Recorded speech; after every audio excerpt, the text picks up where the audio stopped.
ఇంతే సంగతులు చిత్తగించవాలని జంప్ అయ్యారు. దేవునికి స్తోత్రం. కొన్నిసార్లు పెద్ద పెద్ద విషయాలు కూడా చిన్న చిన్న వాళ్ళ ద్వారా దేవుడు బయలుపరుస్తాడు. వినే బుద్ధి, నేర్చుకునే మనసు మనకుంటే చిన్న పిల్లల ద్వారా కూడా కొన్ని పాఠాలు మనకు నేర్పుతాడు. సరే, దాన్ని పక్కన పెడదాం.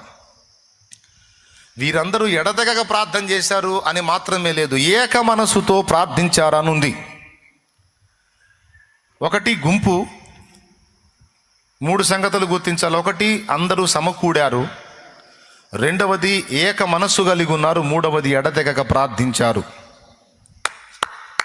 ఈరోజు అన్య సమాజము, కోట్ల మంది ప్రజలు నాశనం వైపు పరిగెత్తుతున్నారు. ఇక వినండి జాగ్రత్తగా.